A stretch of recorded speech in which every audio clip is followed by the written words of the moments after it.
bem-vindo à nossa mais uma live Dança e Prosa. Lembrando que esse é um projeto do Programa de Dança Experimental da Escola de Educação Física, Fisioterapia e Terapia Ocupacional da Universidade Federal de Minas Gerais. Esse projeto nasce exatamente filho da pandemia, né? Dessa necessidade de isolamento social, onde a gente não conseguia encontrar presencialmente no nosso grupo de estudo, lá no Dança 1, na UFMG, e a gente teve essa ideia de, por meio de lives, estar conversando com pesquisadores, com professores, com produtores, com artistas. Por isso que é dança e prosa. A gente não se limita à pesquisa em dança, nem à produção de dança, mas conversar, né, sobre dança e as suas várias conexões com arte, educação, com a escola, com produção, enfim. É um prosear mesmo e compartilhar com esses professores convidados a expertise deles, o olhar deles, a pesquisa, a experiência. E é com uma alegria muito grande que eu tenho aqui a Elisa, minha colega de área. Nós dividimos a área de dança no Departamento de Educação Física, lá no curso de Educação Física da UFMG. Nós somos 3, né? Eu, a professora Elisângela e o professor Gustavo. E cada um de nós, a gente fala que a gente é um jogo, né? Um jogo que encaixa, né, Elis? Cada um com o seu contorno, com a sua diversidade, com o seu perfil, com a sua história, com as suas diferenças, mas formando um todo, conectando e dando esse tom que a gente tem dado lá no curso de Educação Física, contribuindo com discussão na dança, não só no curso de Educação Física. E eu fiquei muito feliz, né, com essa oportunidade de ter a Elis conosco aqui, que a Elisângela tem um percurso muito bacana. Ela fez mestrado e doutorado na área de educação. E eu queria que você falasse então um pouquinho, Elisa, assim, da sua trajetória, como é que a dança surge na sua vida e como que tá essa sua conversa, a sua experiência como docente, pesquisador e esse sujeito da dança que é você. Ai, caramba. Bom, boa tarde a todas e a todos, né? Eu vou começar agradecendo a Bel. Venho acompanhando esse espaço, né? A Bel é uma pioneira aí com a dança experimental e com essas propostas. Quando ela me falou, e a gente está tendo algumas conversas, porque estamos ambas sendo muito desafiadas, né? Como a Bel falou, a gente está num processo de muita aprendizagem, de repensar nossas práticas, de repensar o conhecimento e como compartilhá-lo, né? Não só dentro das disciplinas do currículo, como nós já temos que fazer enquanto professores do curso de Educação Física da área de dança, mas também nos nossos projetos de pesquisa, nas nossas ações como artistas e professoras de dança, nessa situação de isolamento social e pandemia, né? Quero agradecer muito a presença de todo mundo que está aí, dos que vão entrar. Obrigada, gente. Que bom ter vocês aí. Muito bom. E quando a Bel falou assim, vamos fazer lá, porque isso já gera espaço de conteúdo, de conexão para os nossos alunos, eu falei, isso é exatamente o que nós precisamos. E como ela bem disse, não só limitando a isso, né? A gente sabe, né, já tem pessoas muito queridas aqui que não são meus alunos, são colegas, são parceiros de trabalho, de estrada e da minha trajetória artística. Minha alma gêmea de cenografia está aí, que é a Nete Couto, uma artista plástica fantástica.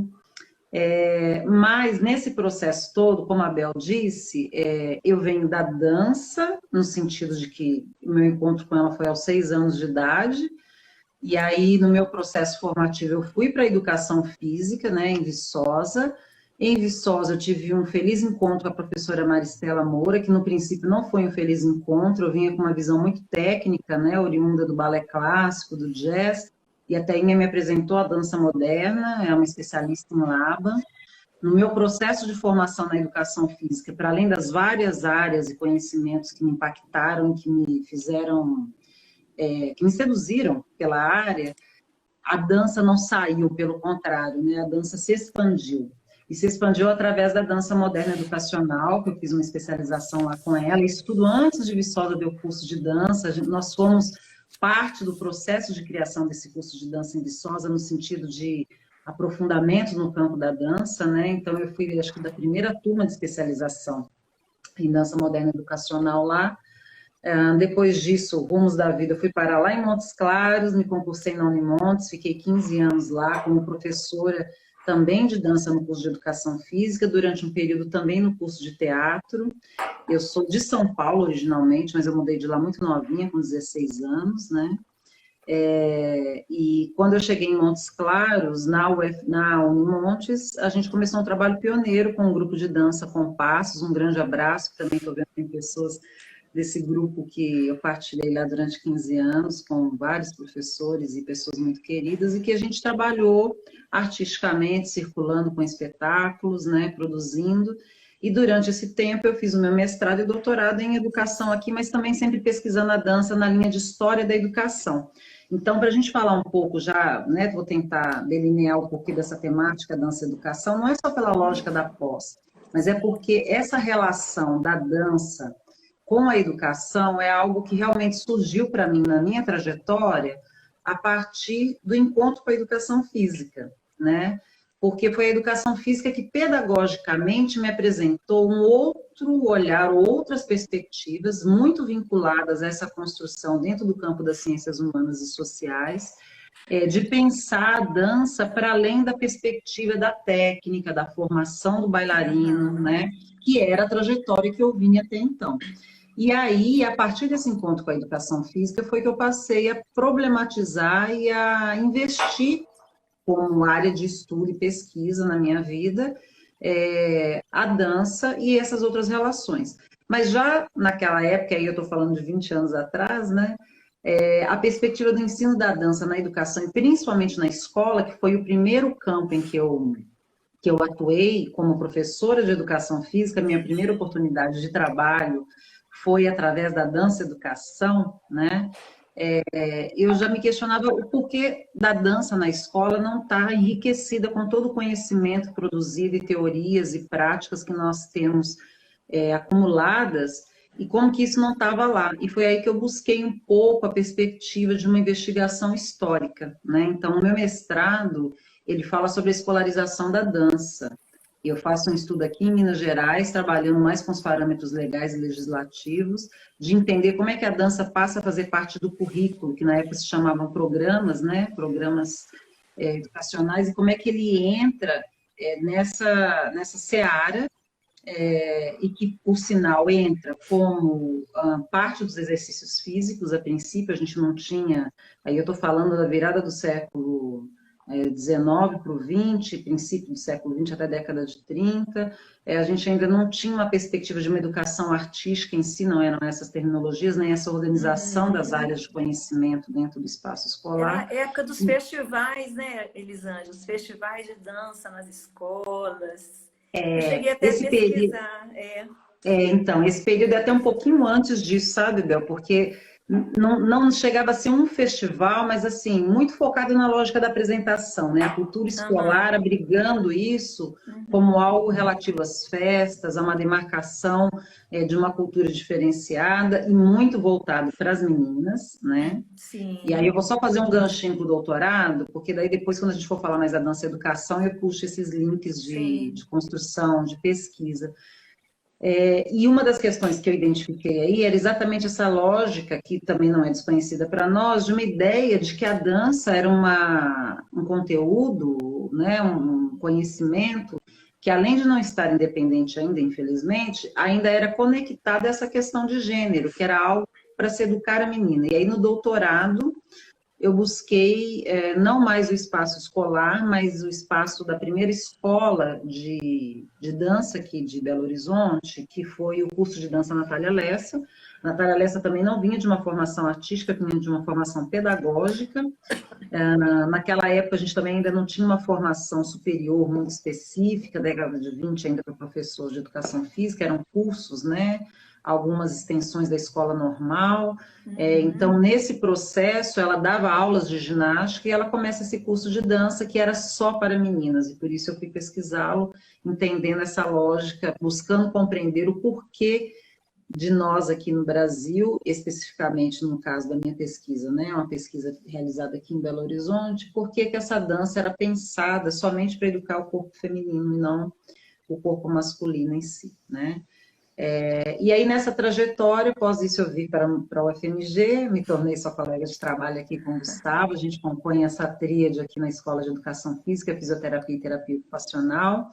Temos, né, para além do grupo da Bel na dança experimental, a gente também tem o EduDança, que eu coordeno, que é um grupo de pesquisa que eu vem participo. também e que ela participa também, porque, né, estamos nessa interação constante. Tenho me dedicado mais atualmente a orientar, principalmente, trabalhos que estão vinculando a perspectiva das experiências em dança relacionadas ao lazer e à ludicidade, porque eu estou vinculado ao programa de pós-graduação interdisciplinar em estudos do lazer. E dentro do EduDança a gente tem uma diversidade de objetos de pesquisa, mas também temos algumas pesquisas que são basilares, né? Uma delas, que é a que a gente está desenvolvendo no momento, que tem um grupo grande trabalhando comigo, tem a ver com essa perspectiva do ensino da dança, e aí pensando a dança e a educação, dentro de ações e projetos sociais, que é de estar entendendo como que a educação social também se apropria da dança, na perspectiva do ensino de dança transformador, que é o que eu estou querendo tocar mais no assunto hoje aqui, para a gente discutir essa lógica dança e educação.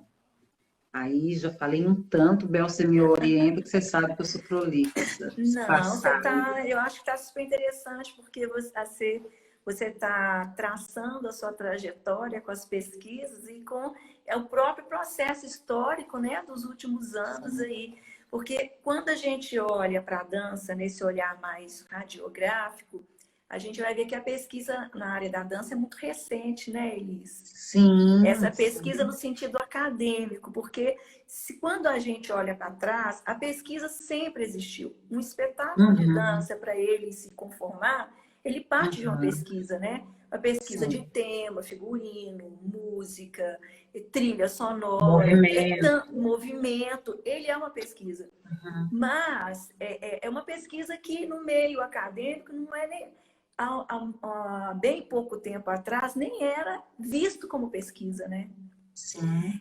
Não quero nem me aprofundar nisso, mas dá pano para manga esse assunto, né? Dá pano. Mas essa pesquisa que a gente está trabalhando mais sistematizada, né? Vinculadas a programas de pós-graduação, esse tipo de pesquisa teve um salto muito grande, né? Nos últimos anos. A gente pode dizer que é praticamente recente. Haja visto que muitos de nós foram fazer suas pós-graduações em programas que não são de dança. É o meu caso, por exemplo, né?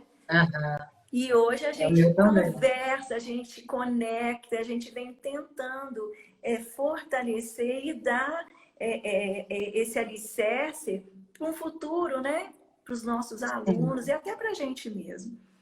Mas uma coisa que a gente conversou, assim, rapidamente, quando a gente gerou essa live, quando a gente pensa no tema, né?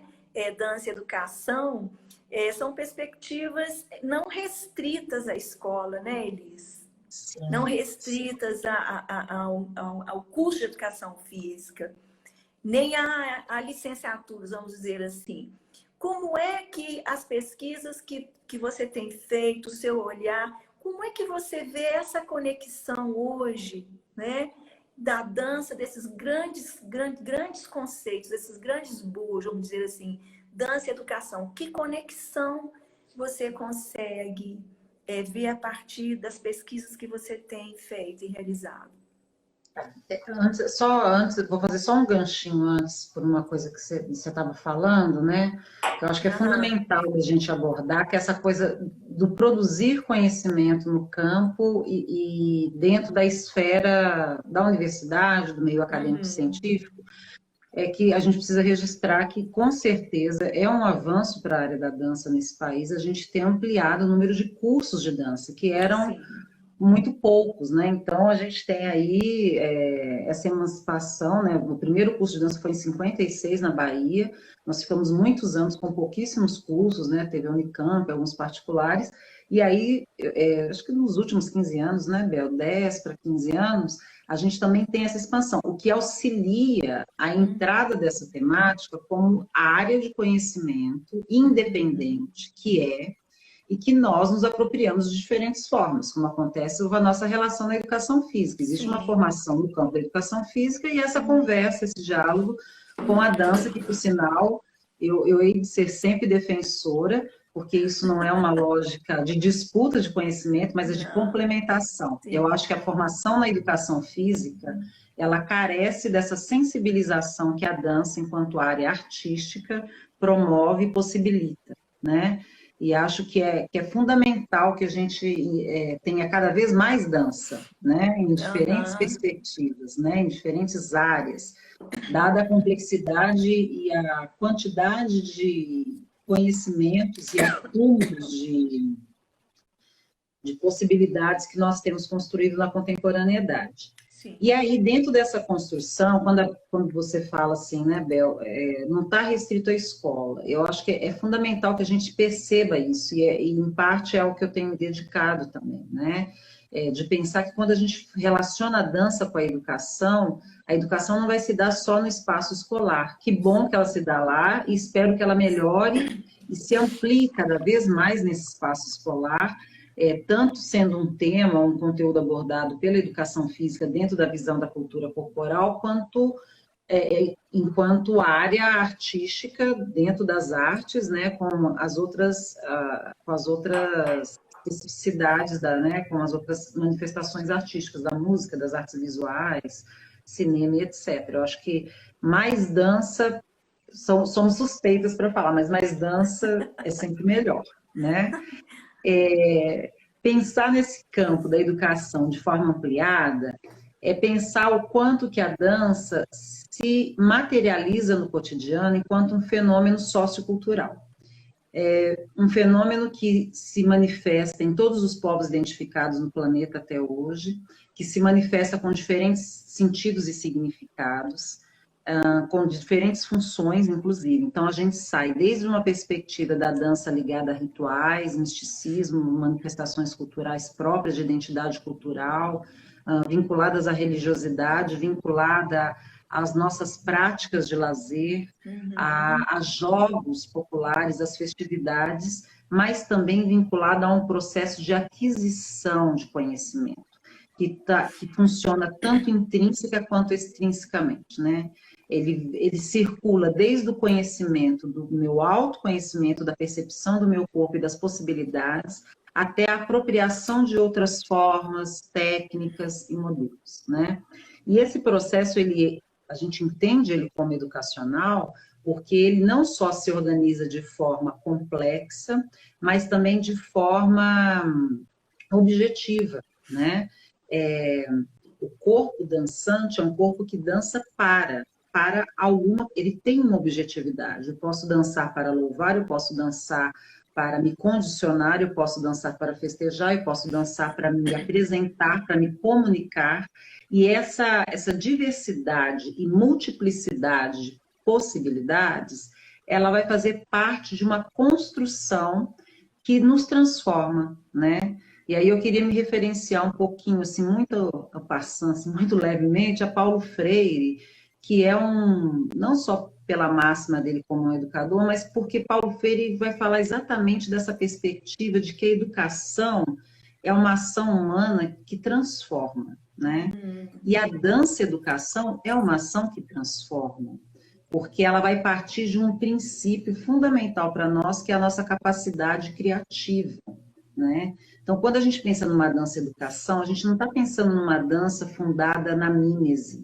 Não que a mímese também não tenha um fundo de educação e de organização do movimento, né, de interpretação, mas fundamentalmente de uma dança que possibilita ao ser outra forma de linguagem, outra forma de comunicação, outra forma de interação com as pessoas à sua volta, com o meio, com a realidade, com o tempo e espaço em que ele vive.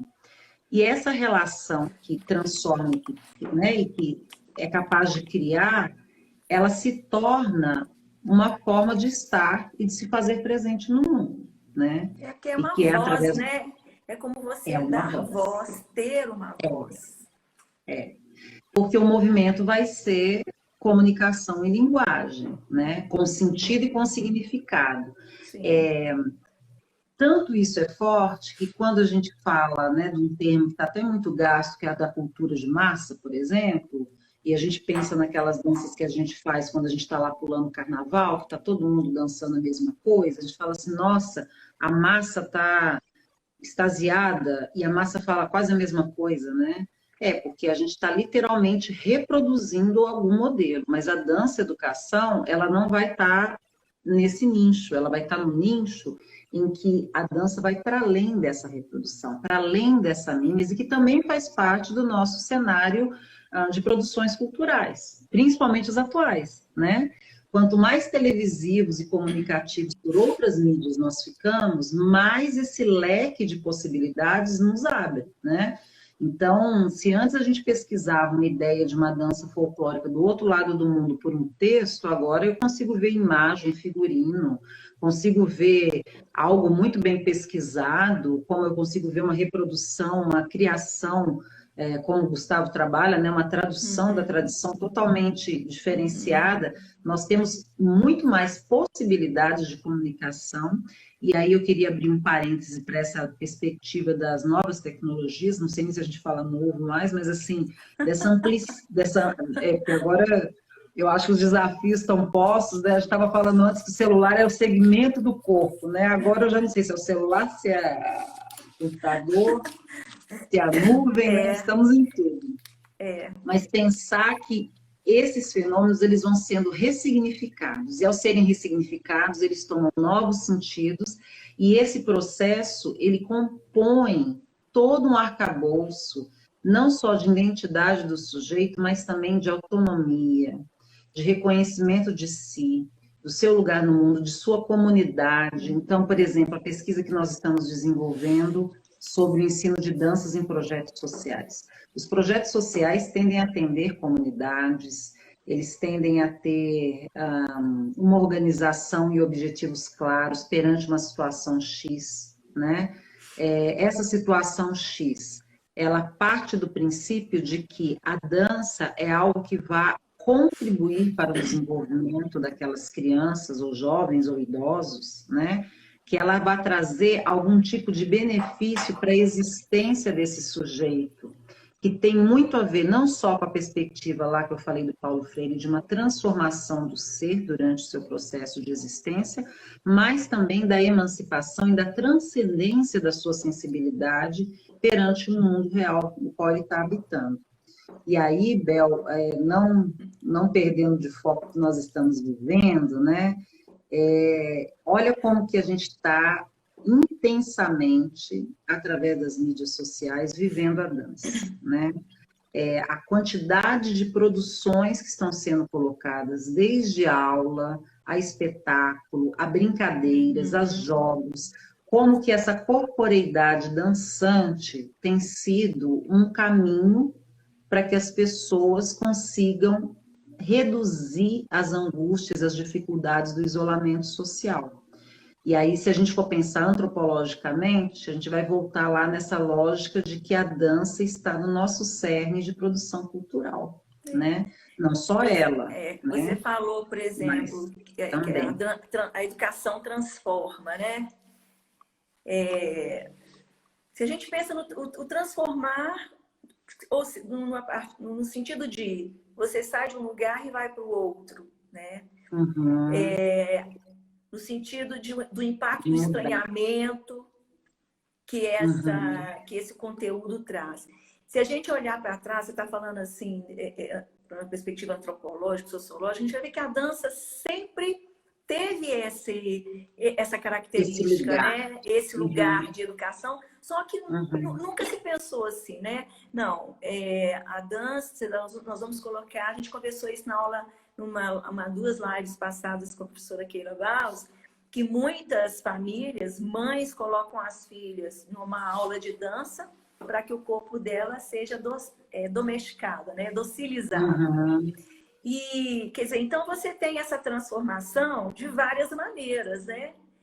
sim. ou para docilizar, ou para libertar, ou para estranhar. Porque são muitas Uhum. coisas, né, Elis, que Tá. acontecem. E aí, eu gostaria assim, que você comentasse um pouco, né, nesse sentido de transformação, porque a gente está falando numa perspectiva bem conceitual, né? Onde que entra, como que você vê o sujeito, o docente? Porque se você tem, a gente está falando da dança-educação, nesse bojo grande, dança e educação. Você pode falar dança, educação, dança e educação. São coisas Sim, diferentes, né? sim, E a sim. dança, ela é um fenômeno, mas para esse Uhum. fenômeno acontecer, ele vai se manifestar no sujeito. Sim. E aí? Então, e aí, vamos lá.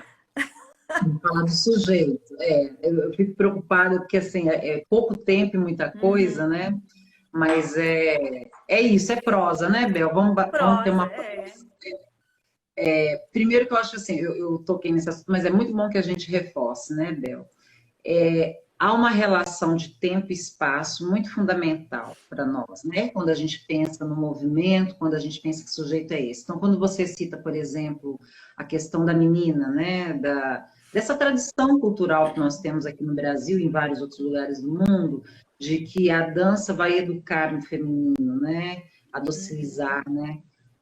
Ao mesmo tempo que, bom, temos agora manifestações de danças urbanas, onde as meninas estão requerendo seu espaço cada vez mais, porque também, né, já tivemos uma tradição de ser um espaço mais masculinizado, dançante, e que não necessariamente as meninas estão buscando com seus corpos a docilidade, né? Muito mais a resistência, né, o protesto. Caberia até a gente pensar, quando eu falo diversidade, multiplicidade de possibilidades em dança, o quanto que pensar estilos, formas, estéticas da performance e da dança nos levam para esses lugares, né, de compreensão do quanto a dança é uma ação artística, social, política, cultural, né? Então, se a gente for ver, por exemplo, um espetáculo de drag queens, como que há ali todo um processo de representação e de demarcação daquele espaço como forma de arte, mas também como forma política, é uma outra linguagem, é um outro tipo de manifestação. Assim também com as manifestações religiosas, né? Como eu posso pensar numa dança de adoração dentro do culto evangélico, ou como eu posso pensar as manifestações corporificadas dentro do candomblé. Então, o sujeito, dentro dessa seara, é o sujeito que está em rede com toda essa dinâmica que socialmente nós convivemos e que culturalmente nós nos identificamos, que vai nos fazer com que algumas coisas se tornem sentido e significado para mim, enquanto sujeito vivente, e outras não. O Uhum. que vai acontecer quando a gente pensa com uma dança-educação, né? Que aí eu estou falando de uma forma aberta e ampla. Sim. A dança, e aí eu não estou falando da dança-educação, metodologia de ensino. Eu disse que a gente colocou a temática dança e educação, né, Bel? Sim, A exatamente. dança-educação como metodologia, inclusive para os nossos alunos aí das disciplinas É. danças, né? A gente vai chegar lá, aprofundando um pouco mais no Laban, né? Que é o nosso grande Aham. mentor, né? Pai dessa ideia, mas que não só, muita gente já produz a partir dele, né? Mas Laban vai falar muito. Aliás, Laban é uma boa referência para a gente lembrar dessa coisa de que a dança está intrínseca, né? Essa Sim. coisa que a gente percebe da criancinha de 1 ano que ouve uma música e já incorpora o ritmo, o movimento que É. se expressa corporalmente, ritmicamente, e já faz sua dança, né? O sujeito imerso nessa sociedade contemporânea tão diversa, né? Eu gosto muito do conceito de sociedade líquida do Bauman, apesar de todo o pessimismo dele, mas acho muito conveniente, inclusive, para a vida que estamos levando em isolamento agora, né? Mas Bauman também fala da questão da comunidade, que é um gancho bom para a gente pensar, porque ele fala assim, nossa, a saída se a gente conseguir se tornar comunidade, né?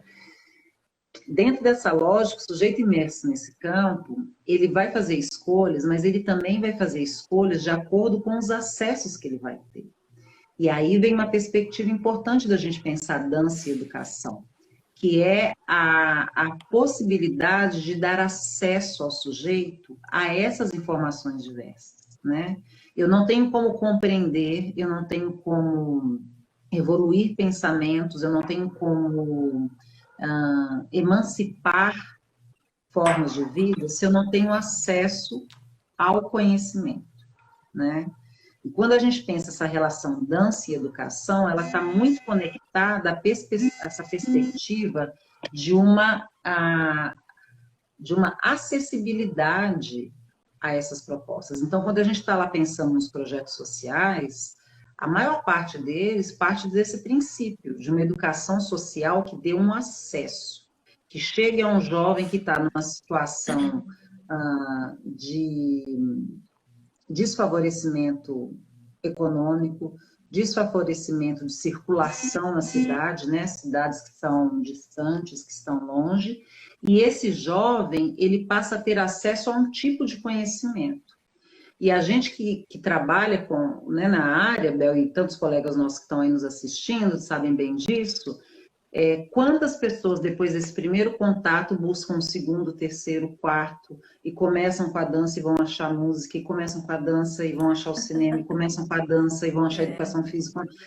Por quê? Porque é uma abertura de acesso ao mundo, né?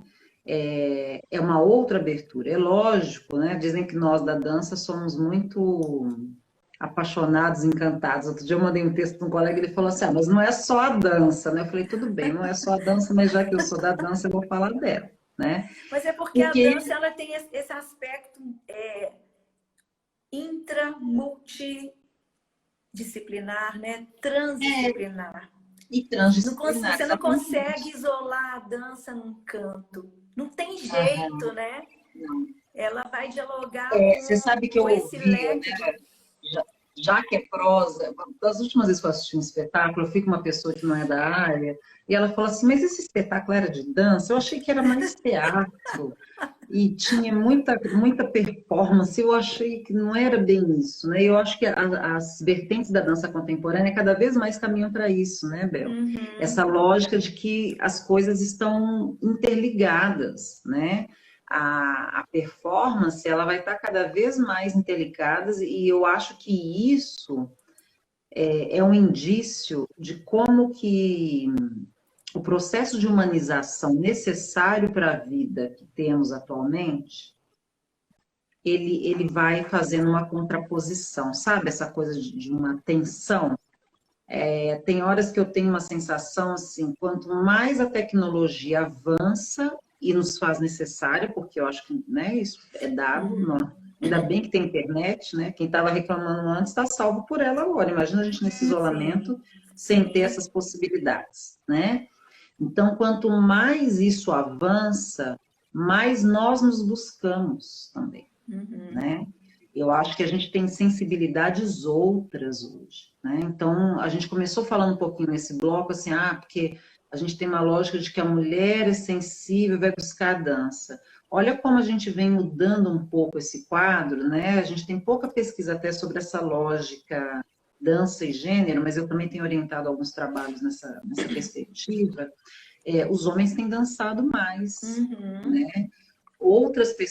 Essa lógica tão marcada de gênero, né? O que é do homem, o que é da mulher, ela vem se alterando, em parte por uma alteração também das formas do dançar coletivo, social, da festa, né?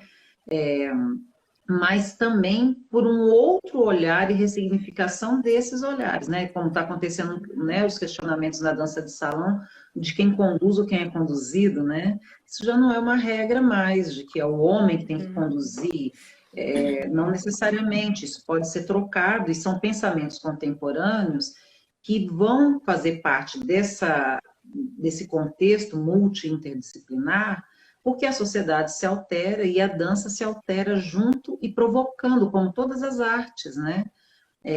A liberdade que nós temos na produção artística que nos possibilita o indagar, né? E que é muito semelhante na produção artística e na produção científica. Sim. Então, para nós que estamos ali em diálogo com os dois campos, né, e que fazemos esse atravessamento dos dois campos, pensar o que é o produzir artístico e o que é o produzir científico, a gente vai entender o sujeito no meio disso como um sujeito criador e receptor simultaneamente, né?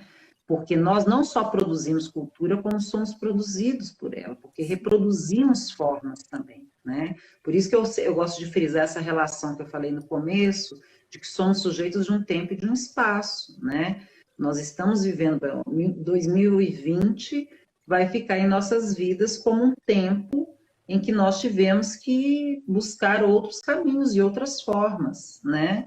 E nós não temos noção ainda do que seremos após esse momento, inclusive para essa perspectiva da dança, do movimento e da comunicação, né? Não sei se vocês viram aí ultimamente, logo no começo da pandemia eu recebi, mas eu recebi essa semana de novo, essa brincadeira de dançar com espelho, que você, né, você dança com você mesmo, você põe a mão e faz a dança, né? Aí eu falei, gente, que coisa... É uma brincadeira, mas é uma brincadeira que tem uma simbologia muito forte, né?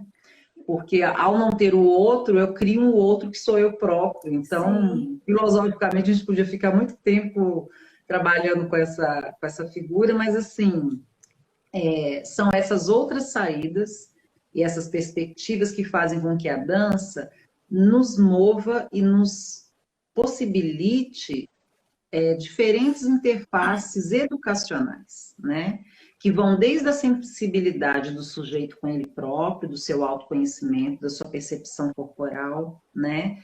Da descoberta de como seu corpo se move, como seu corpo se expressa, mas também das capacidades que ele próprio tem de mimetizar outras formas de dança, outras técnicas, né? De se transformar em outros sujeitos que também não deixam de ser educacionais, né?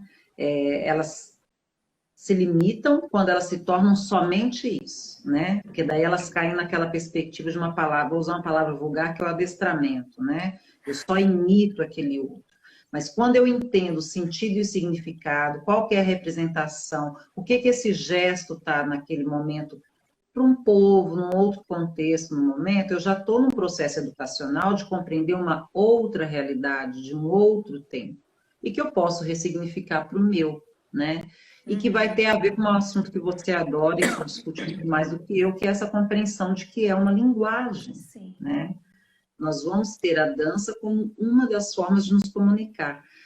Tenho visto muito videozinho daquele TikTok, né, que é um aplicativo agora que o pessoal monta, e é um desafio, né?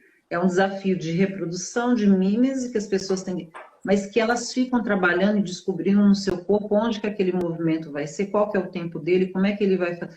Então, é um momento do encontro do sujeito com ele, né? E que ele se encontra consigo para se expressar perante os outros, porque é uma rede de comunicação, sim, né? Então, assim, eu posso não gostar daquele tipo de movimento, de expressão daquela música, mas há uma comunidade que se identifica com isso. E essa comunidade, ela vai se desafiando e vai reproduzindo e produzindo outros trabalhos, né? E que não deixa de ter a possibilidade também de uma outra criação, né? A cultura pop faz muito isso, né? Assim, a gente está caminhando para o final, né, da nossa live, passou tão rápido. Nossa, passou rápido mesmo. Rápido mesmo, e dá vontade, tem tanta coisa aqui, meu Deus, a gente tem que marcar um novo encontro. Mas assim, quando a gente pensa nesses dois grandes universos, dança, educação, a gente tem aí, né, a questão do sujeito, porque sem o sujeito não faz sentido, né? Não tem nada. Essa coisa está solta. E aí vem uma palavra que a gente falou muito aqui ao longo da nossa live, que eu queria fechar com esse conceito, né? Que é a questão do conhecimento. Que conhecimento é esse que a dança significa, né? E qual que é a importância desse conhecimento dentro desse contexto da educação? Então, vou voltar lá no Paulo Freire, né? O Paulo Freire vai falar que tem uma diferença muito grande quando a gente trata o conhecimento como processo. porque ele se transfigura na ação-reflexão. E essa ação-reflexão, ela só tem sentido quando ela se torna relacional, quando ela enfatiza a relação, não só o contato. O contato é algo superficial, né? Ele me dá um acesso, mas ele fica superficial. Quando é que isso, de fato, se torna um contingente de conhecimento, né? Quando toda essa teoria de conhecimento é colocada em prática, porque a relação ela vai ser sempre dialética, né? Ela não tem uma sobreposição. Então, o conhecimento, ele vai fazer sentido nessa incorporação do sujeito quando ele se tornar uma ação-reflexão. Quando o sujeito for capaz de fazer daquela percepção algo que realmente o transforme ou mude, ou que permita que ele reverbere e também acesse o meio à sua volta. E o conhecimento é a nossa grande chave para isso, né? E pensando esse conhecimento para a dança, não, né, eu acho que não é demais a gente lembrar que não permite uma dicotomização, como historicamente a gente teve essa construção. Nós não de somos que receptáculos, né? não somos máquinas que estão isoladas, em que a inteligência e o espírito são superiores e o corpo é uma inferioridade. Nós somos um ser único, né? Como já dizia Merleau-Ponty, né? Eu sou o meu corpo. E essa unidade é que faz com que essa ação-reflexão utilize dessa linguagem tão maravilhosa que é a dança como forma de comunicação, né? Porque é esse conhecimento que vai me possibilitar. Quando a gente falou dessa coisa da imbricação dos diálogos com outras artes, com outros conhecimentos, a gente tem que falar muito isso na educação física, né, Bel? Porque a gente tem pouco acesso a conteúdos da área artística. Por isso que eu penso que a gente não pode permitir que a educação física fique limitada à perspectiva só da competitividade, só do esporte, dessa estética, de modelos de estética corporal. Né? Eu acho que a dança... Do festival, né? De fazer a dança só para que esse momento aconteça, né? Sim. Na lógica da educação física, essa imersão na cultura, essa compreensão dos sentidos e significados é que são a ação-reflexão. É a gente entender que, historicamente, nós passamos por alterações e, historicamente, quando a gente olha para trás e nos olhamos hoje, nós conseguimos entender essas construções, né? Porque que hoje o lugar da dança para as mulheres é diferente, o lugar da dança para os homens é diferente, o lugar para a criança, para o idoso, né? Se a gente for olhar 20 anos atrás, as pessoas idosas não procurariam tantas atividades de dança como nós temos hoje nos nossos projetos sociais de terceira idade no mundo inteiro, né? O da dança sênior. Nós não teríamos a alternativa da dança circular como caminho terapêutico, né? A Amanda está aí também, professora de dança circular. Essa lógica de que a apropriação da dança, ela nos permite um caminhar, mas ela nos permite porque nós construímos e acumulamos conhecimentos que fazem sentido e têm significado para a nossa existência nesse tempo e espaço, que é diferente do passado e que vai ser diferente do que vem pelo futuro, né? Então, eu acho que pensar o conhecimento é a gente pensar realmente que é a relação que a dança nos propicia, que permite que a ação-reflexão aconteça, como Paulo Freire nos falou há tanto tempo, e que está tão viva para a situação que a gente está vivendo, tão atual. Eu lembro de uma frase famosa, assim, que a gente, assim, de literaturas, né? Que não dá para citar todos os nomes, mas que nós não somos uma folha em branco, né? Sim, nem uma tábula rasa. Nem uma tábula rasa. E esse princípio, assim, por exemplo, da minha formação em dança, acho que na sua também, a maioria dos cursos de dança que a gente vê aí, de sistemas, né? O aluno é tratado como essa folha em branco, né? Sim. Não, raramente é considerado a história que esse aluno tem. Mas hoje a gente vê até em alguns sistemas de balé clássico, revendo esses conceitos, né, Elisângela? Sim, e uma coisa bacana nisso que você falou, Bel, que é uma construção histórica também de que era o ensino da dança, né? Eu até uso muito esse tema às vezes nas pesquisas, porque eu já me dediquei a trabalhar com o ensino. Mas o que a gente discute atualmente, na verdade, é a aprendizagem, né? Não é como eu ensino para o sujeito necessariamente, mas como ele aprende, né? Esse é um eixo de conhecimento muito importante para nós, inclusive para o trabalho de inclusão, né? Entendendo inclusão em todos os seus âmbitos, desde as deficiências, né, até as dificuldades ou limitações ou diferenciações, como você falou do estranhamento, né, das diferenciações culturais em que nós nos encontramos, né? Então, é o processo como eu aprendo, como eu faço aquilo se tornar conhecimento dentro de mim, né? E isso é uma diferença muito grande que a gente vem evoluindo, e aí eu vou usar a palavra evolução, porque eu acho que realmente a gente sai de um lugar de entender o sujeito, né, que era uma ênfase que você estava, né, pedindo para dar, a gente sai de um lugar de entender o sujeito como alguém que vai acolher e que eu tenho que dar para ele toda a informação, e passo para um sujeito em que eu possibilito o acesso, e que ele apreenda e que ele consiga trabalhar processualmente essa ação, reflexão, para que a dança possa acontecer. Então, as vertentes somáticas, as vertentes terapêuticas, a neurociência hoje tem tido uma produção, teve uma live muito bacana aqui também, não vou lembrar, desculpa, não vou lembrar o nome da professora, que falou um pouco disso também, né? Como que a neurociência hoje vem contribuindo com conhecimentos dentro do campo da dança, né? Então, assim, essas percepções dessa abrangência que, na verdade, ela está na história da humanidade inteira, né? Mas a gente vai cada vez mais ampliando e aí evoluindo formas e maneiras, né? Quando eu falo evolução, não estou falando de um aspecto de técnica, mas no aspecto de percepção, né?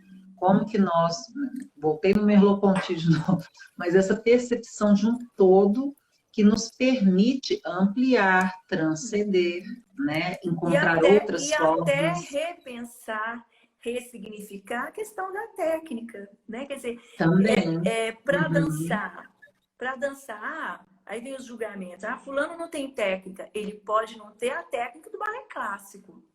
Mas ele vai ter outras. Mas ele vai ter outras. Então, para dançar, quais as técnicas necessárias? Porque esse corpo, se ele não tiver domínio técnico de sentar, levantar, a gente lembra aí do Marcel Mauss, né, que vai nos ajudar a compreender muito o sentido de técnica.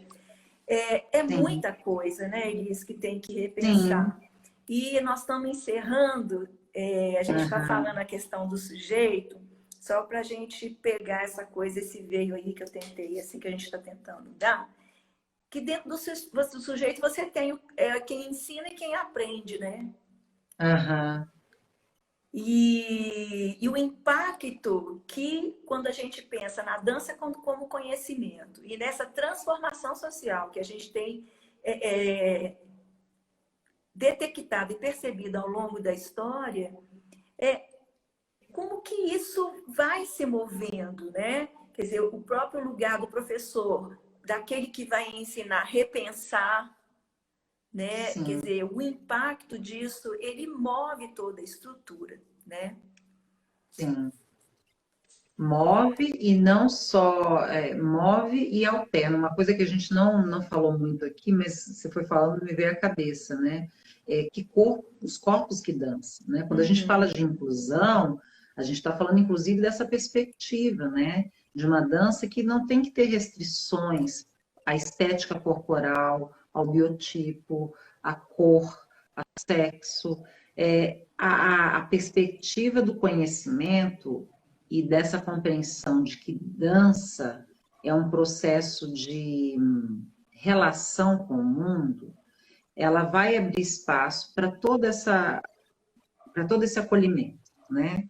Para o corpo idoso, para o corpo jovem, para o corpo com deficiência, para o corpo tecnicamente trabalhado e elaborado, e essa multiplicidade de possibilidades que faz da dança essa unidade capaz de ter total diálogo, né, com o campo da educação, com o lazer, com a saúde, e é por isso que a gente precisa de mais dança, né? Eu penso que as experiências corporais através da dança, elas nos trazem um lugar de fala que é muito íntimo, né?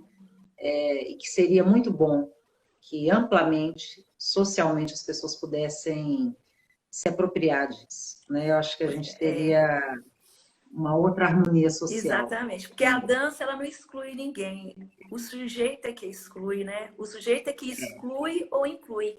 Ela tem esse lugar de acolhimento, né, Elisângela? Eu acho que essa questão, quando a gente pensa no fenômeno, no sujeito, e eu acho que o grande impacto histórico que a gente tem é essa generosidade, essa flexibilização que tem sobre o sujeito, né? De tentar ser menos preconceituoso, menos fragmentado e deixar a dança ser esse lugar de diálogo, de transformação, de crescimento e de troca. De diversão também. De né? ludicidade. De exatamente, o conhecimento, então, ele se torna real, porque ele vai gerar essas trocas.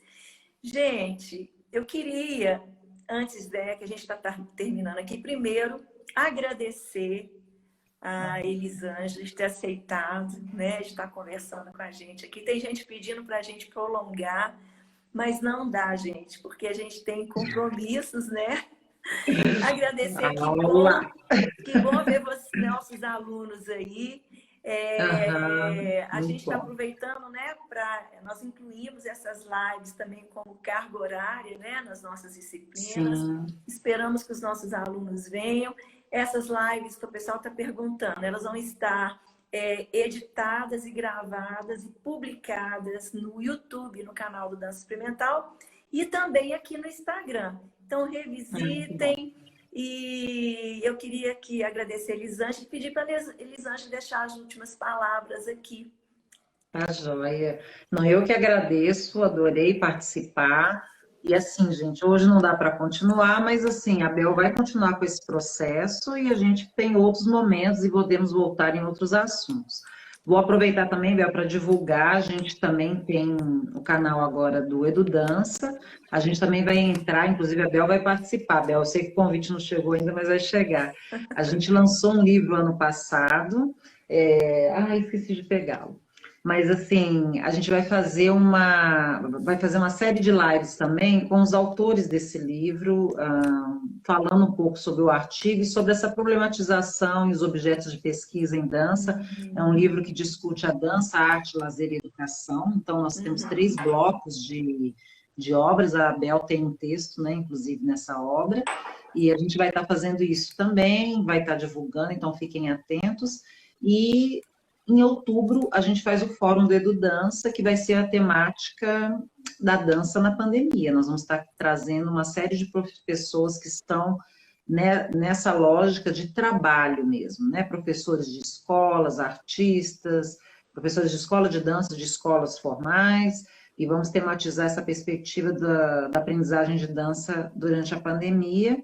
E lá no final do ano, dança experimental também, né, Bel? Depois a Bel vai estar falando disso. Nós vamos ter o nosso seminário, vai acontecer de forma online. A gente vai estar divulgando, vai preparando o seu texto para publicar, vai ser gratuito e a gente vai ter a publicação dos anais em PDF. Então, todas essas ações, todas essas ações estão dentro desse período em que o distanciamento está acontecendo, mas a dança da Efeto não está parando, assim como o Gustavo também está lá com Sarandeiros, completando 40 anos, fazendo uma série de trabalhos também de lives, né? Então, para a gente pensar que esse momento pode ficar melhor com dança, né? E é por isso que a gente está aqui e em outros momentos a gente espera estar também. Se tudo der certo, né, o professor Gustavo vai estar conosco na semana que vem com o tema dança e educação física. Dar continuidade a esse assunto, essa abordagem que Elisângela demos aqui. Elisângela, espero que você retorne outras vezes, vamos combinar, né? Com certeza, com certeza. E eu vou te esperar lá também no outro encontro, tá bom? Pode deixar. Gente, muito obrigada pelos comentários mais lindinhos aí. Isso, Foi obrigada ótimo. a todos, aos nossos Beijo. alunos, nossos amigos. Tchau, tchau, gente. Tá. Obrigado, Obrigada, querida. Bela. Eu que agradeço. Beijo. Até mais.